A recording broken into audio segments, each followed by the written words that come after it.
Alex Ansary here, and I'm in pretty good spirits right now, so I think this is a good time for me to tackle a video that I've wanted to do for some time. I've done different versions of this video over the last few years, how to mindfully survive life on the road, whether you're in a vehicle or a homemade teardrop camper or in an RV. There's a lot of men and women that have been living on the road, so to speak.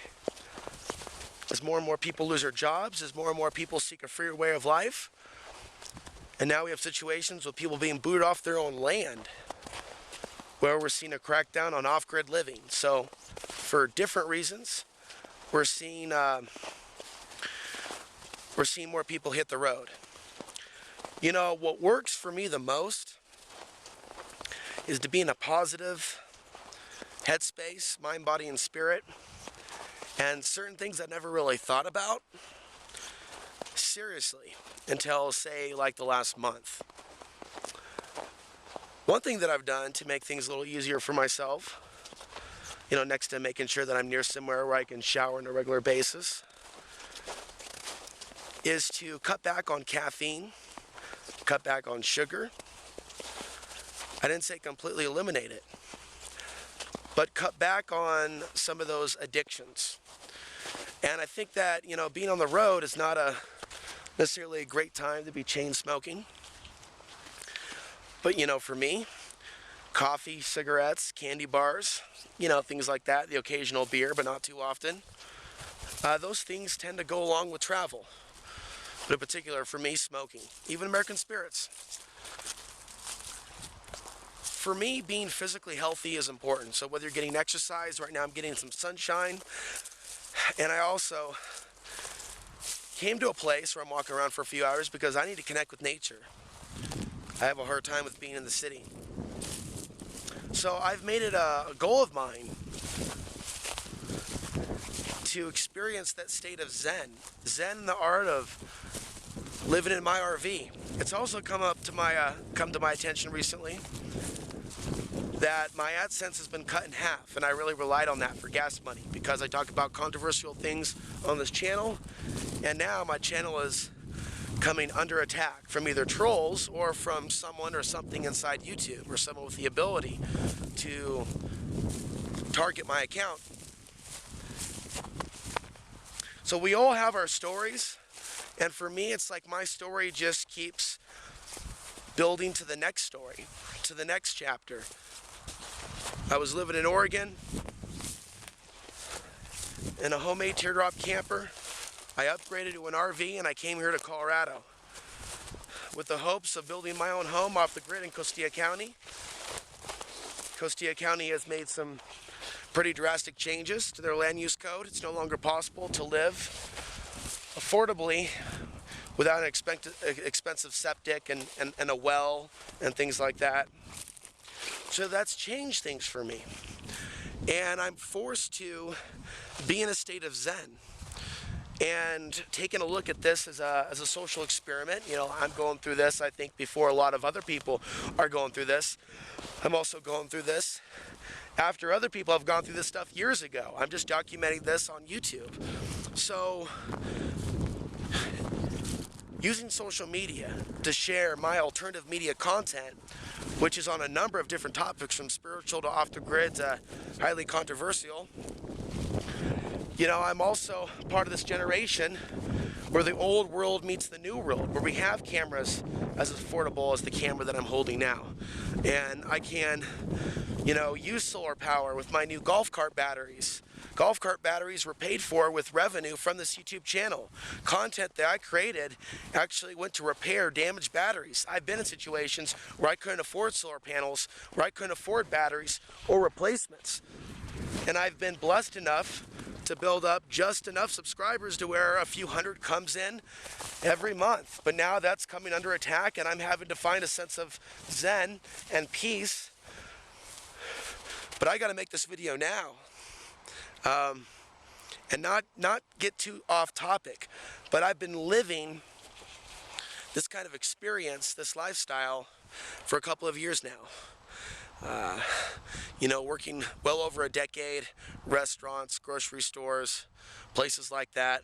Then starting my own Access TV show, still working at restaurants during that period.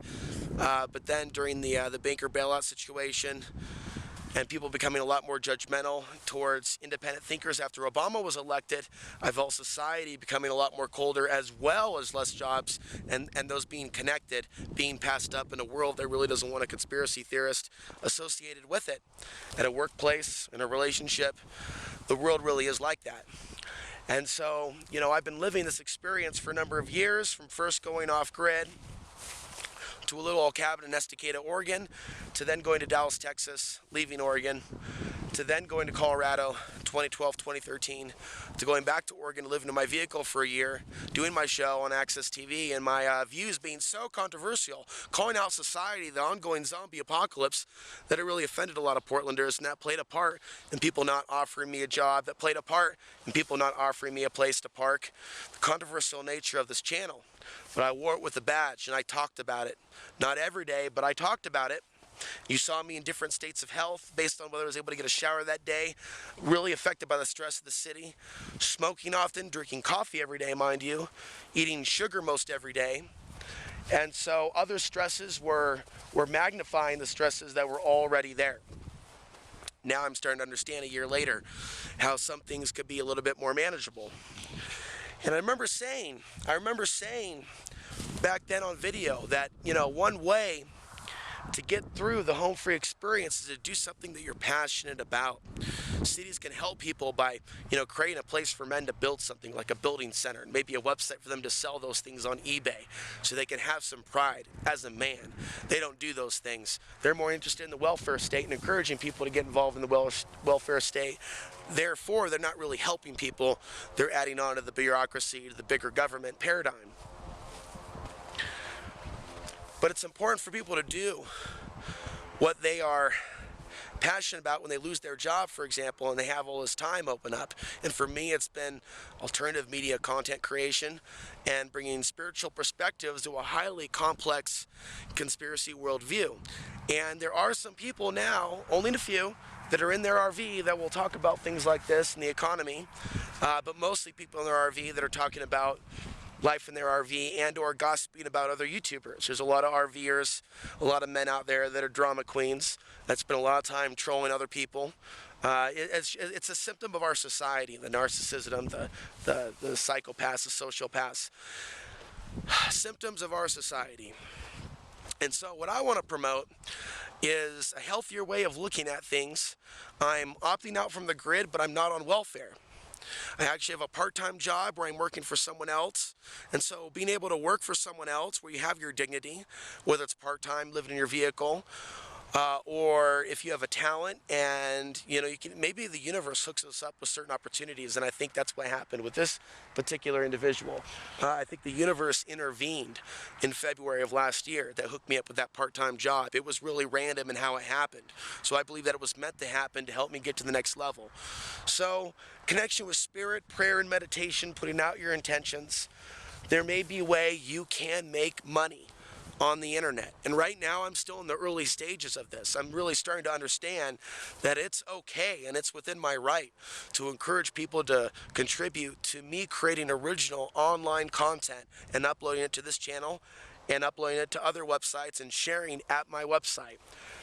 It's important for me that I live my dream, that I am who I am, that I don't sell myself when I have so much more information to share with you, so many more perspectives, so many more videos, so many more thoughts on relationships, off-the-grid living. So for me, it's been about how do I create my own content to better my own life and make the right friends in my life and put out the right intentions and to do the right things and to say the right things to the best of my ability, to speak the truth. I can see how in my life a lot of that has helped me along the way. I would be a lot more afraid being on the road or living off the grid if I was someone that was just a regular person. I think that there's a lot of risk with that. And I think that there's a lot of things that I could do that I don't want to do that are risky, like hitchhiking. and things like that. I want a certain amount of security. I want to know myself right now that I'm going to have a few $100s coming in every month that I can make on my own. And so that part-time job, I've been able to do that in a day and age where I can use the sun to power my panels, to power my new golf cart batteries, which came from the energy, which came from the money. For the YouTube channel, it's a loop, it's energy, it's energy. I'm creating content and the energy is coming back in my situation being bettered. I mean, there was an effort to get me the RV by someone that really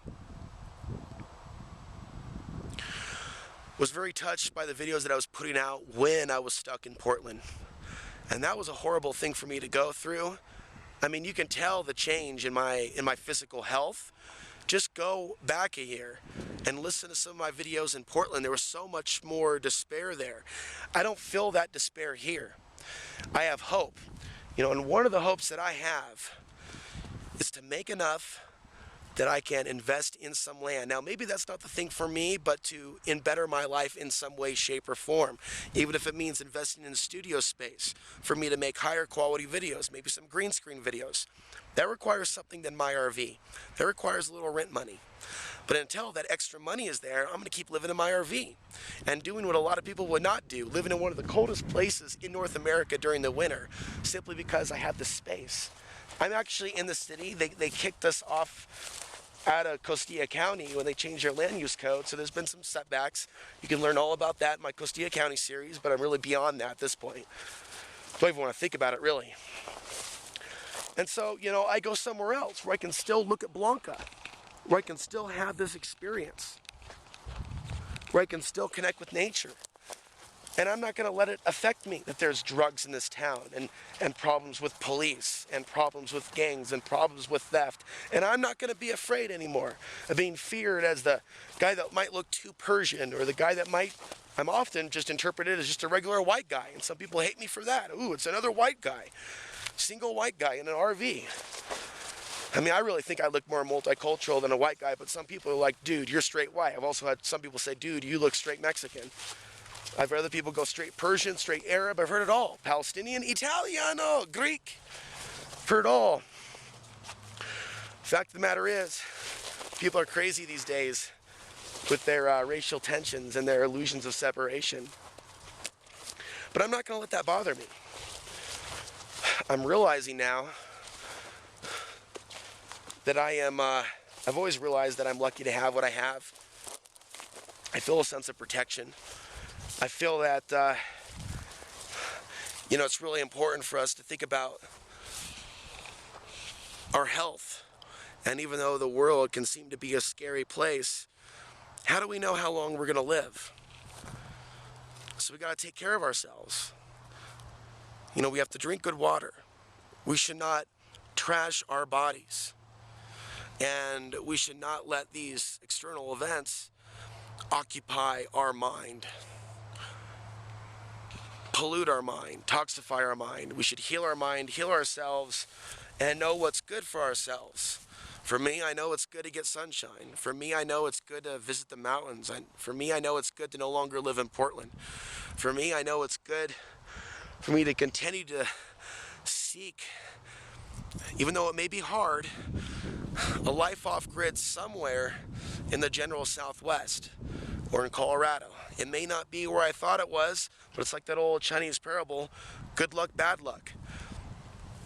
But I want to wrap up my thoughts. You know, this whole video is supposed to be about, you know, what I would recommend for people, and really I think what I've done is share what's worked for me, which may not work for you. You know, for me, I see myself in a beautiful home one day with a family, with a woman that I love.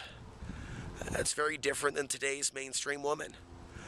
And I see myself at my best creating the best content and being who I am and being in a state of happiness there on the property. But until that day comes and until I meet her, until she's here, I have to be in a state of zen. I have to be in a state of peace now wherever I go, wherever I wake up, because I'm starting to see a lot of the same craziness in all of society wherever I go. I see a lot of their men, a lot of their women are haunted by the spiritual sickness of this earth. And so, I walk through the valley of death, I shall fear no evil. I shall not fear my own demise. And I shall live, to quote my own video from 2007, beyond the fear of living without money. And so my goals are out there. My intentions have been made. And I'm staying the course. The worst thing to happen is to fall into despair and not know where you're going, and to not have your health.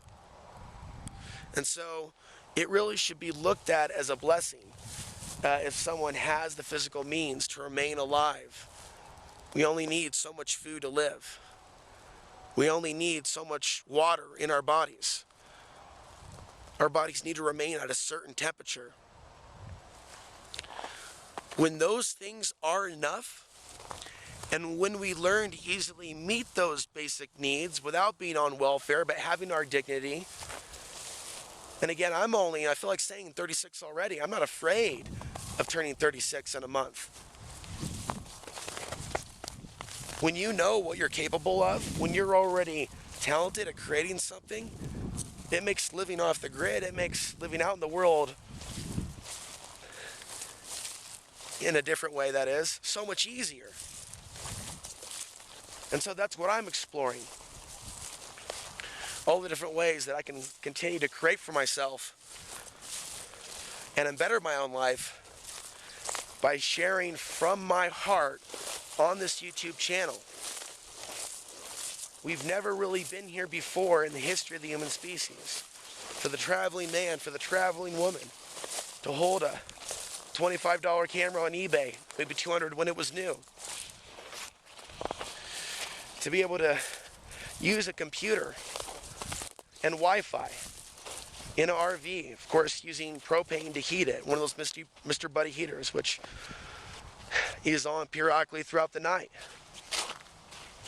I mean, this is like going into the future with my Freedom spaceship, which I lovingly call my RV. And there's a reason why some people that are slaves, and there are many slaves in this society, why they troll and they hate people that are living in freedom. There's no reason, there's no point even responding to hatred or saying you don't understand where the hatred's coming from. We understand where the hatred's coming from. I mean, a slave is naturally going to be angry, but the problem is the slave is angry with the wrong person. Instead of the slaves being angry at that which controls them, they're angry at the former slaves that broke free. I'm one of those people. And that's why this channel is currently under attack. And instead of it like beating me up, it's actually inspired me to do even more, and of course continue to branch out where I put my energy, where I put my original content. YouTube is not the only place for us to be sharing our content. So there's a whole lot of stuff I said here, and there's a whole future opening up for people to share their stories, for people that have ended up homeless or chose to quit their jobs and took tens of thousands in savings and chose voluntarily to live in a mobile home, to, direct their energy and passion and time into, building their own structure, their own cabin that's theirs, that's actually theirs, that's built from their own blood, sweat, and tears. That's insane for people to attack people that want to live that way of life in this day and age, because our ancestors came from a way of life where it was required of them to be somewhat close to the earth and to be able to build things and make things. So, where off-grid living meets technology, meets social media, where people share their stories, where people are touched by other people's stories, where it's the ultimate reality TV, that's where things are at right now in 2016. And ways people can be the media and create their own content, where people can bypass the mainstream media and actually hear someone speak from the heart that isn't being paid thousands by a drug company or any special interest for that matter. Anyone going outside the box, outside the grid, outside the city box,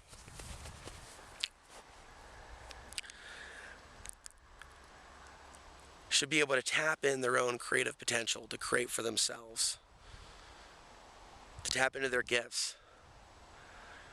And whether it's someone having a certain talent or a certain trade or an ability to play a musical instrument or to heal someone or to give a massage or to build a home. We naturally have these talents that are built into us. And a lot of what society has done to us is unfortunately condition us to stop being who we are. And we need to be who we are. We need to explore those vast aspects of our brain and consciousness that's capable of so much mindful manifestation and creation. So with that, I'm going to bring this video to a close. Thank you for watching. Alex Answer here signing off from Southern Colorado.